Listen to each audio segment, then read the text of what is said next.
I'm talking about straining for that logo on the side of your helmet and not the name on your back. Yes, sir. Because we know what it represents. It represents everybody here you see and everybody you can't that we've talked about.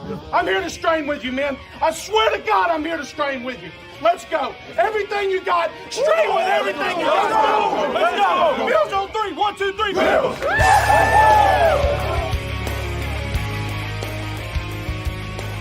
You're listening to the Off Tackle with John Fina show with your host, Joe Miller.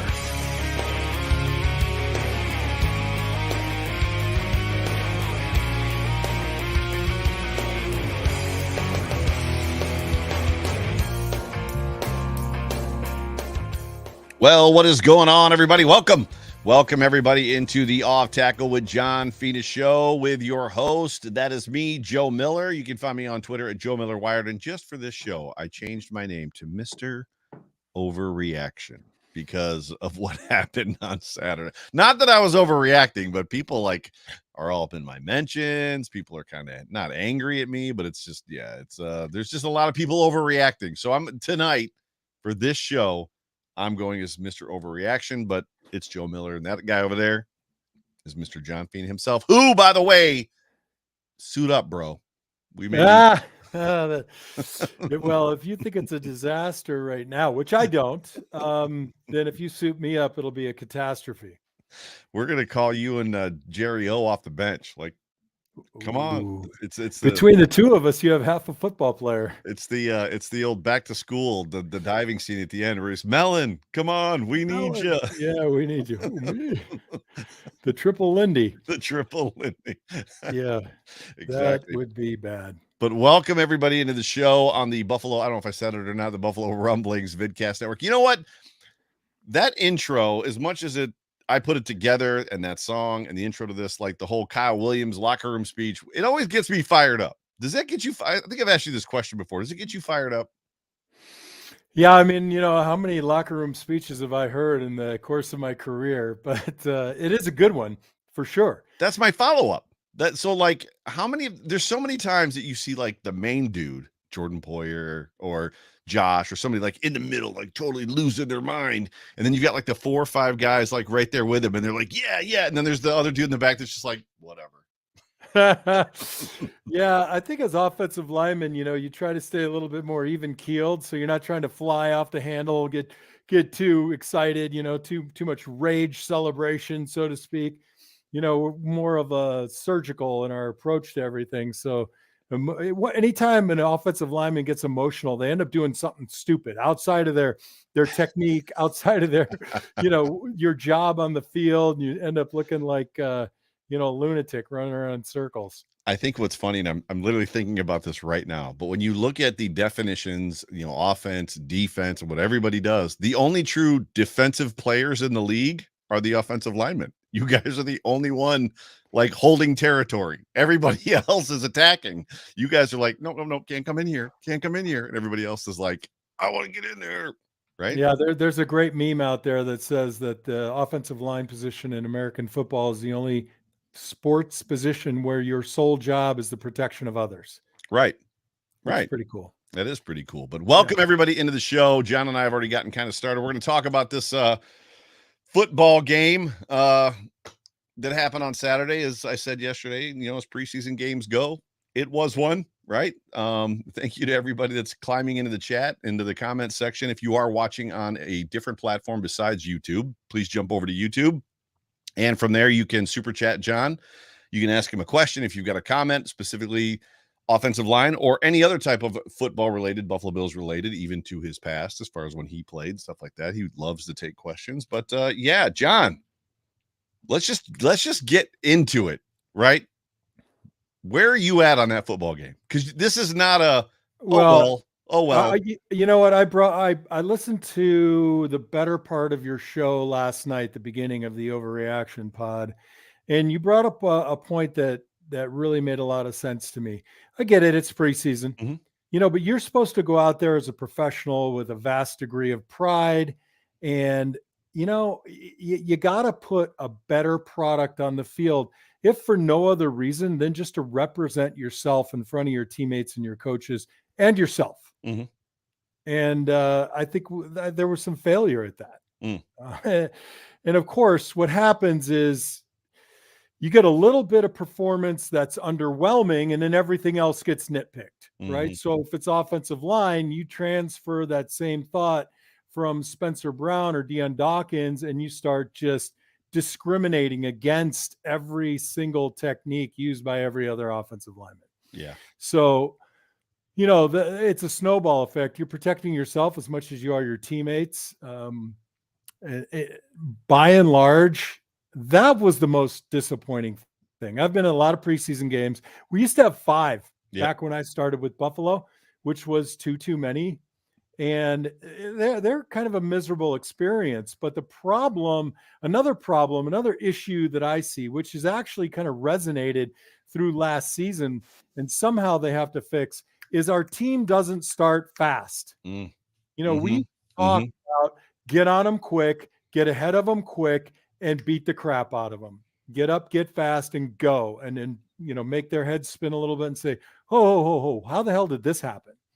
And it seems as if they're really, as a whole, I don't get this feeling from Josh Allen, that, it's kind of a preseason game. We'll just kind of muddle our way through it. But that attitude translates. Yeah. And it doesn't translate well. Yeah.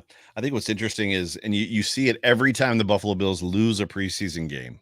Now it's like somebody is on Twitter, Facebook, someplace going, well, Marv Levy in the Super Bowl years, they didn't win a preseason game the whole time. And normally it's like, you're right, they didn't, but they never looked like that. And I saw that on Twitter. And I think that's the point, Joe. I think that's the point. Literally. So when I was in high school during the Super Bowl run, I lived in Florida, and I would spend my summers here at Lime Lake in Buffalo, in the southern tier of Western New York. And every year, my going home kind of like last thing that I would get to do is I'd get to go to like the first home preseason game. And then like my flight would be the next day or the day after that. And every year that we did that, you guys would take the field, zip right down the football field like a breeze going through the stadium, score a touchdown, and then you were done. And then all the backups went in and lost a football game. You guys always were fine-tuned. Even back then, it was incredible. Yes. And of course, here's another issue too, is, the propagation of good and bad feelings because of our social media, right? So you can latch onto an idea that was never really your own, and you have a platform for it, and then it spreads, right? Somebody who hasn't formulated an idea, somebody who's just feeling, what the hell, it's just a preseason game, is now in a position where they're getting a little angry. They're, they're getting hammered from social media. And then there are some pretty good takes out there reviewing film. It just exacerbates this, I don't know, bad taste in your mouth. And you start questioning things before it's even started. Right. So I guess what I would say is you were Mr. Overreaction. Let's underreact a little bit and just soberly take a few things into account. And what I would initially address, as everybody wants to, is the tackle position. Yeah. It's curious to me that from last year to this year, with just a compendium of film to review, that there hasn't been a significant amount of coaching and changes to players who are extremely talented. I've openly talked about the fact that I think Spencer Brown is a really nice looking athlete who may or may not have some of his bend hindered from back surgery. I don't know. Right. That's a question only he and his trainers can answer. But there are things that you can do and still play a little bit high and, not be bending. He doesn't keep a good squareness to the line. All of that length, right? I mean, from where I'm sitting, he can reach over and open my door. It's 10 feet away. But all of that length is negated unless you are playing in a position with your hands just reaching out, right? Right. Never mind a strike, but keep the length. Pass pro, you want to be long. Run blocking, you want to be tighter. And it's a confidence thing, Joe. I'm not just going to just say, it's just as easy as doing it, because it isn't. Sure. Right. Every time you throw, and I have conversations with both of my sons about this because they play tackle. When you extend, you're at risk. because those hands go down and you're in crisis mode. Mm. However, it's a little bit like, belief and faith. Mm. You have really got to sell out, because when you start doing this kind of bear hug technique, you put yourself in a position, a big guy like Spencer Brown gets lifted off the ground a little bit. His inside foot loses its hold and he's turned inside. He's already opening the hip on the outside. So I just don't get it insofar as when I played with the big O in the comments, what's up, Jerry O? I mean, we did real technique work. Whether you liked your coach or not, he was plying a technique. I don't know. Are they too restricted by the amount of time that the PA allows them anymore? There's always a really, really difficult proposition to coach somebody who's a made person. Right. You are in the NFL. You're a made guy. You're like the mafia. Nobody's telling you what to do unless you're coachable. So there's definitely a lack of coaching, a lack of time of coaching, or a lack of belief from the player. Right. And that's a huge deal. Belief from the player. So I don't get it. I mean, I see the same things in that film as I saw last year, things that, he could fix. Not to say that he can't, not to say that he can't get better. I still don't like Josh's drops. He had numerous drops in the game the other day. They were over 9 yards. Can't do it. Sorry. We fought that battle. He's going to do it. He's going to expect to get hit. Dion puts me in a little bit of a different position, though, because here's something. His footwork is unconventional. You've said that before. Yep, you've said that before. Yep. His hands, he does this very curious thing with his left arm where he keeps it low. And typically he brings it up pretty quick. But the problem with that is the mentality of the defensive lineman. As I'm scouting film, I'm looking for weaknesses among players, right? I'm looking for things that they don't do well or that I can take advantage of. And I think when you see sets like that, whether I go out and destroy Joe Miller anyway, the fact is when you're preparing, you're looking at that film and saying, wow, this guy's all over the place. I mean, his right foot is back when it ought to be forward. He doesn't have a classic kick step. He doesn't have a classic strike. He is a good athlete. Okay. Deion Dawkins is a good athlete and he does really well in recovery. But I think mentally he gives somebody a chance to think. Interesting. I have several questions, and I love where you're going, and I'm content, believe it or not, to sit here and just let you talk because you're dropping quite a bit of wisdom and knowledge. You're the only one. No, it's not true. People love this show for literally the last 7 minutes that you were talking. That's the reason people love this show. Is it hard, and I asked this question on my show, I said I was going to ask you, is it hard to have takeaways or to study that film? I know that there's plays that were on film. I know that we still got plays in regardless of 13 penalties, but there's something to be said for momentum, for getting into a rhythm. Like when you're starting and stopping so many times to the point where it's ridiculous. There were 13 called or allowed penalties. That's not even the penalties that weren't accepted, right? There was a ton of penalties. Is there any way to evaluate that film? It's one rep at a time. I'm laughing because I agree with you 100%. It's like your golf game. You're playing in a scramble, right? Dan Freddy's like taking a 9 on the hole ahead of you, and you can't get caught up, and you just lose your rhythm. We used to laugh back in the 90s because we always felt that when we were going well, all of a sudden the guy with the orange mitt would come out. It was a TV timeout. We're like, whoa. Yeah. That it felt like they were in cahoots. So definitely for sure. And to your point, like one of the things that I think Josh can work on, Jerry brought it up. We talked about it yesterday.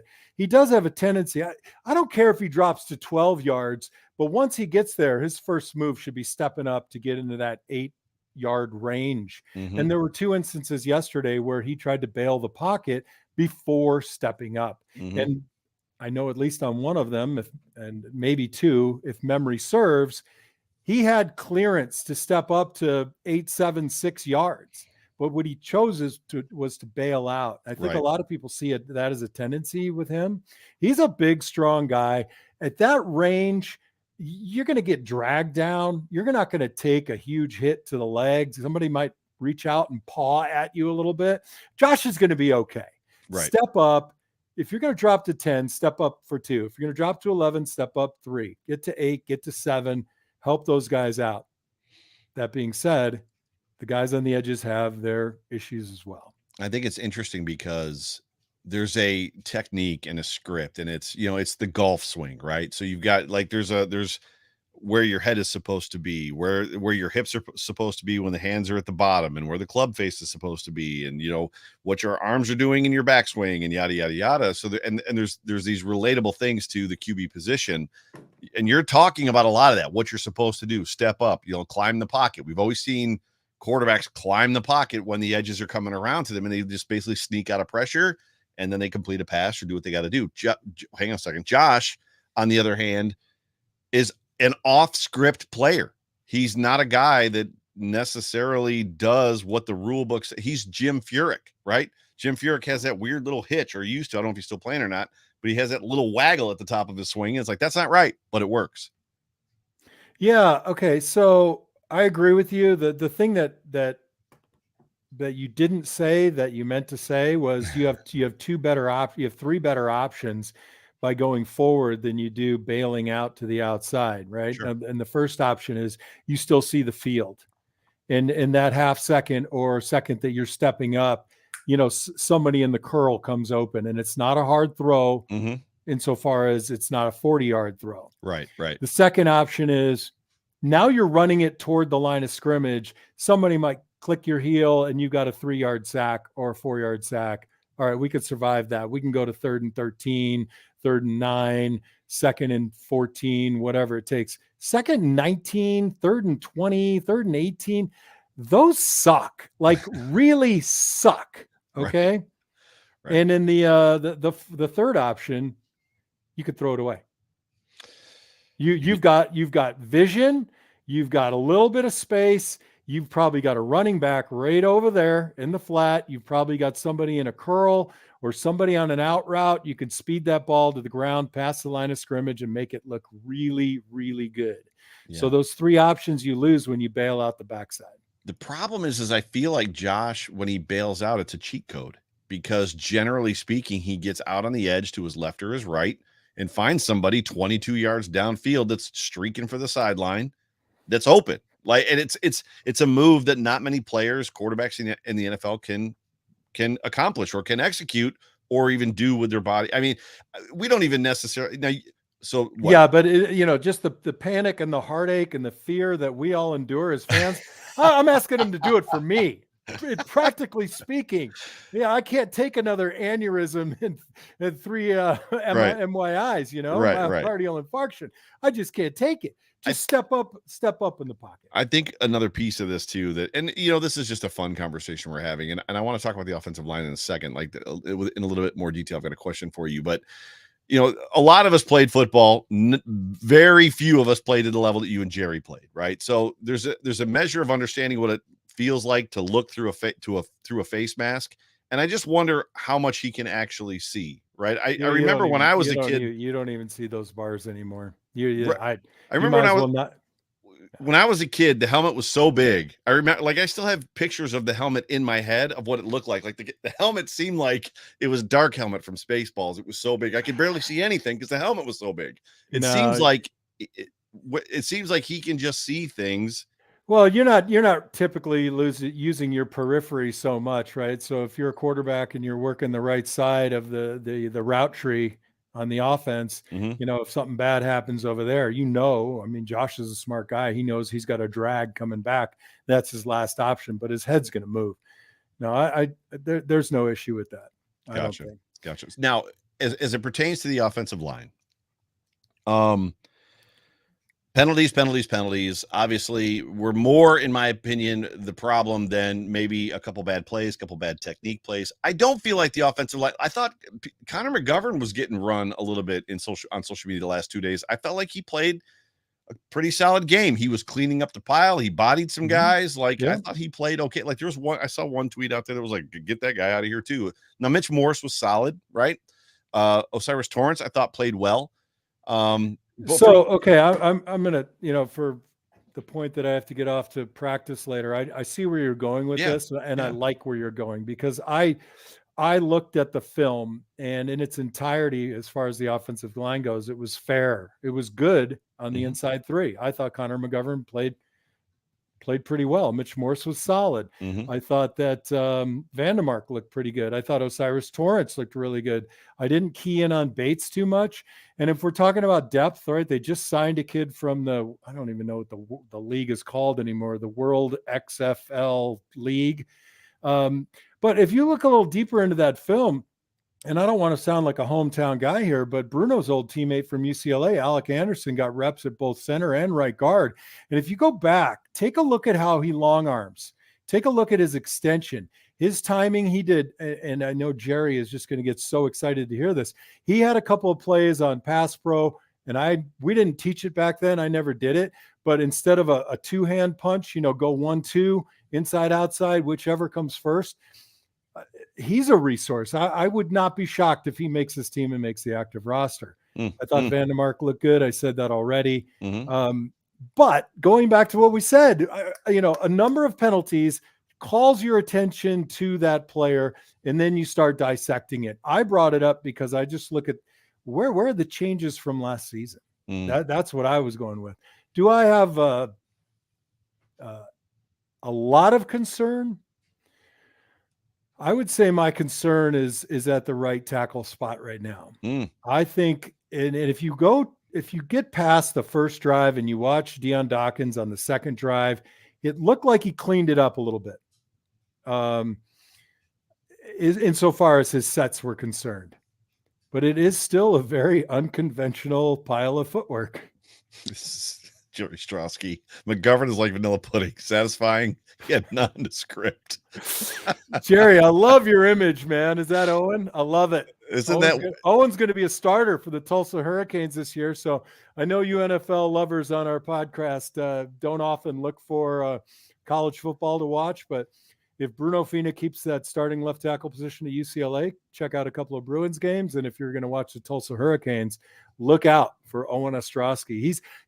I got to tell you, I was texting with Jerry yesterday. He gave me his specs, and I was like, man, he sounds like Sean Moran. I mean, the size, the build. So, and if he's got a motor like Sean and maybe some lunacy like Sean Moran, and, he could be a guy. Let's talk a little bit about linebacker. Wait. I got to get the sidebar because you brought up just body type and size. I will never forget sitting in the stands in my season tickets, like where mine and my dad's seats are, looking down. We're on I think we were on the visitor. I can't remember where we were. I could, maybe we were on the Bills side. I just remember looking down at the field and seeing Jerry Crafts and how big that dude was. Did you play with Jerry? Oh, I played with Jerry. Jerry was as big as Ted Washington was. Jerry was bigger. But anyways, sorry. I apologize. You talked about just body type and stuff, and I just got a picture of Jerry Crafts in my head. Yeah. Well, look, and look, somebody was body shaming Deion Dawkins after my post yesterday or the day before. And you know what? Fine. I mean, we got one guy in our chat who all he ever says is draft fat guys. And then, you got a fat guy and then you're going to call him out for being fat. I mean, he's an offensive lineman. They can't all look like, I can't think of his name, the guy that played at Dallas. They can't all look like Spencer Brown. That dude is like, they can't all look like Spencer Brown either. Maybe that's the problem. Maybe he needs to get some fat on his body. Yeah. Come on over to my house, Spencer. I'll feed you up right. So question, I can't imagine, I don't think I've ever seen, and I can't imagine that maybe it's happened and maybe it means nothing, but is there something to, in your opinion, the guy that is supposedly right now the starter at middle linebacker replacing Tremaine Edmonds comes out with the starters, is getting worked in that football game? I'm speaking of Terrell Dotson, and then ends up playing in the fourth quarter. Like, to me, that is something that I said yesterday, like, we may have just witnessed a demotion in a preseason game. I heard you say that, and without being in the locker room, it's really hard to understand what the reasoning for putting him back in the game was. But I'm all for it. I mean, let's be honest. When I started at left tackle my first year, the other four were out, and Bresnahan was like, "You're in. You're Well, in, that's baby. nobody was injured. You're talking about injuries, right? No. I'm talking about preseason. The front five goes out. Yep. All the experienced guys, one series, and they were out. They're done. Yep. But I needed the reps. Okay, gotcha. So you could be putting him in there with the understanding that later in the game they're going to run the ball, get your run keys better. You can read into it all you want. You might be right. I mean, I think, like, if I'm Terrell Dodson and I want to own that position and I want to beat out Williams and Bernard or whoever That's him. Yep. On my heels, Spector and Klein and whomever else, I want to be on that field, man. I want to own that position. There's just something. It was just a weird. I mean, even the announcers were like, "Oh, this is strange." You know what I mean? Like it was just very odd to see him back in the game. Just because you're potentially putting him at risk as far as it goes. So you're banking on the announcers now. Give me the no. I'm not. I'm just playing with you, man. There's just sometimes they say something and you're like, that is peculiar now that I think about it, but it was just odd and it was peculiar. I thought Gabe Davis had a good. I feel like the work that Brandon Beane has done in the wide receiver room is going to put us in a position this year to really be successful. I'm going to say it, provided Josh can stay on his feet and get the ball delivered, which I believe he can. Whether it's Sherfield, the draft pick and shorter, obviously Hardy. I'm interested in Andy Isabella. I'm interested in seeing the battle between Khalil Shakir and whoever he's battling against to keep his spot on the roster. I thought Gabe played well. Like that was reminiscent of Gabe Davis 2 years ago, that little toe tap that didn't count. Like it was something to watch. I don't disagree with you. I have this tendency just to zero in on the interior and watch the offensive linemen, and without end zone film, I end up watching offensive line plays 3 to 5 times just to decipher what's going on. Sometimes, I pass up on the less talented positions at wide receiver and running back and things of that nature. But my overall impression was there was a sense of urgency among everybody that got out there to get a rep. And I think that is a carryover from camp, that the message is there are positions open, go take them. Oh, right. Did you hear Sean's halftime interview?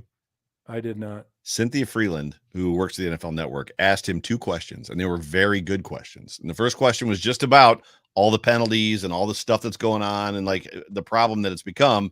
And he addressed it. And then he said, she asked him the question, what is the takeaway for the non-starters from what they watched in the first half?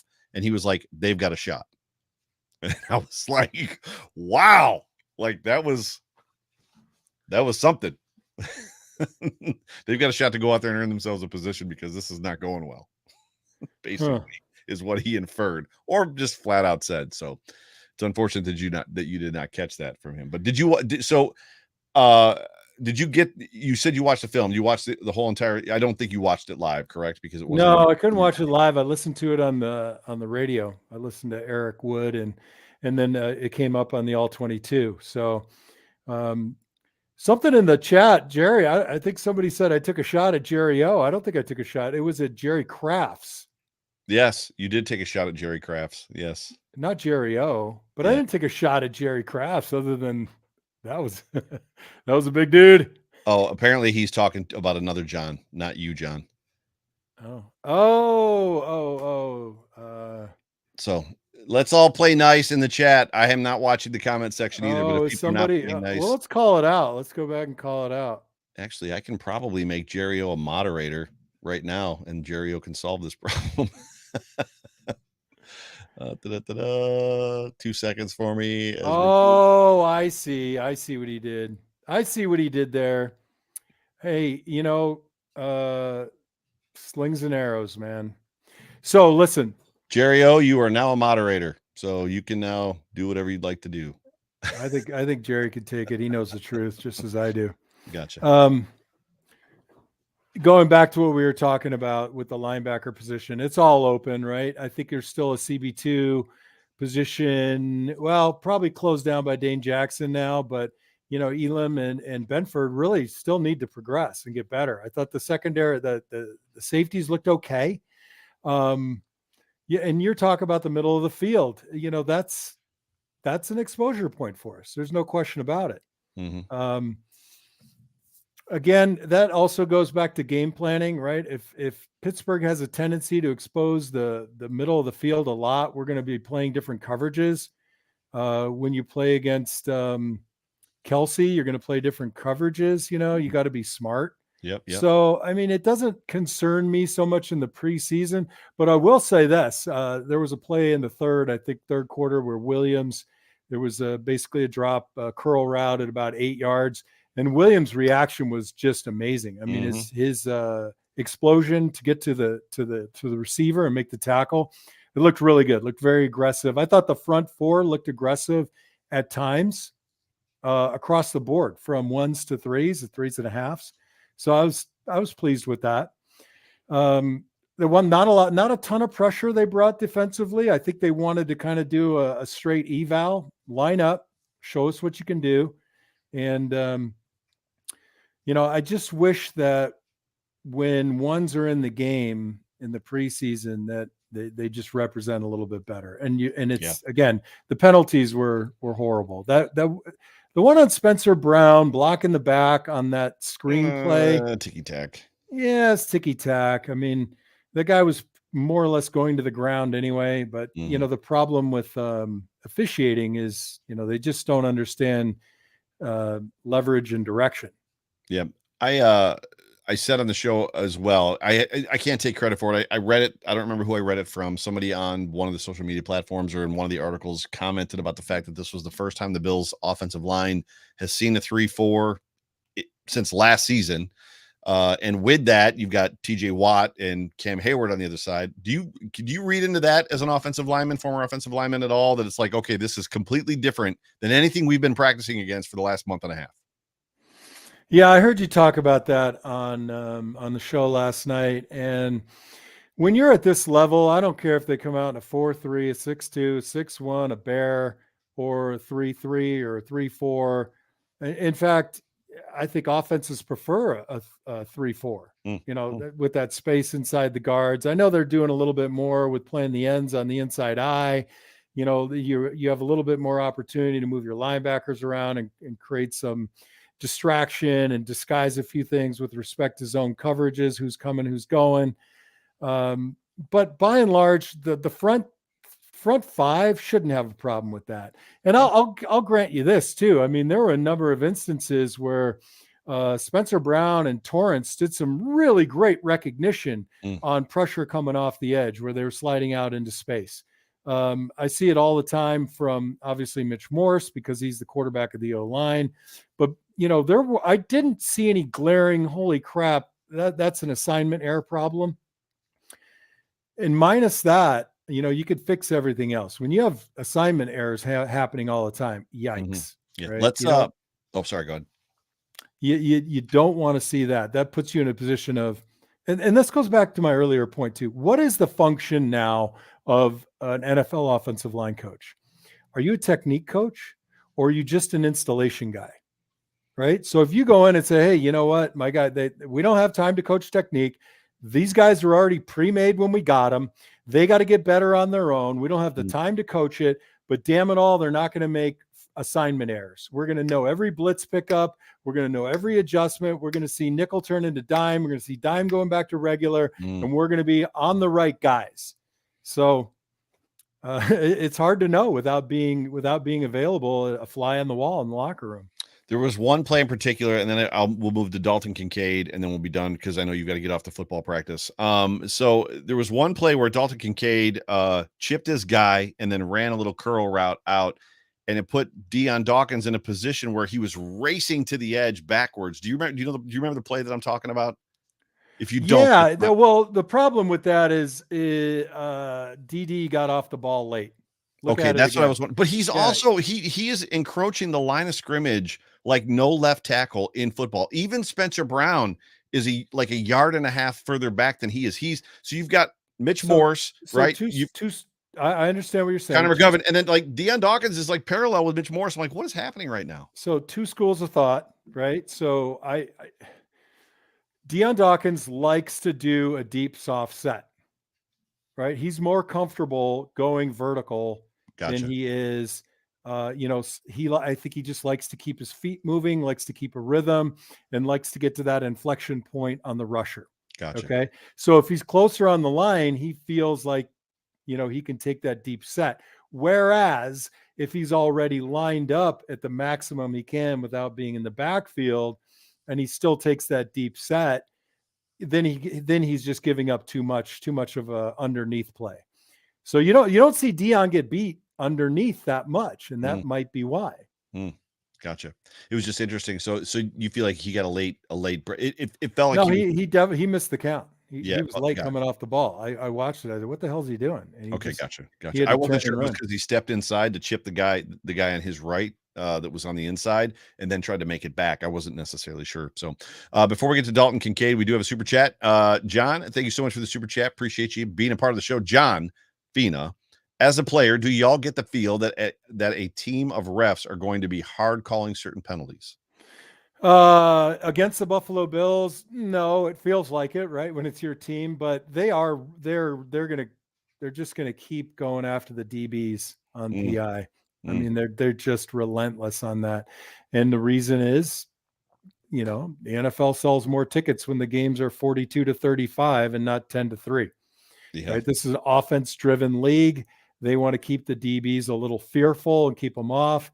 Beyond that, I don't think that the holding penalties, offensive line holding penalties, are any more than they were in the past. It's hard to say. I don't think it helps the tackles that the umpire is now back with the referee. I think if there's an uptick in holding penalties on tackles, it's because the umpire is now behind.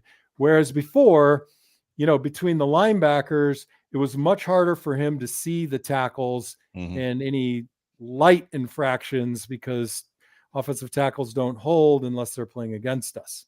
Well, if we're being honest, the holding penalties they called were legit, and you can't let a false start penalty go. And there was a lot of them. There was a lot of false start penalties across the line. The tight ends, Quentin Morris, I think, had one. Well, you're always going to call that. You're always going to call movement penalties. You're always going to call formation penalties. Yes. The one change that I do agree with that, if the defensive line jumps a little bit and then pulls back, it's still on the D line, right? You're inciting offsides.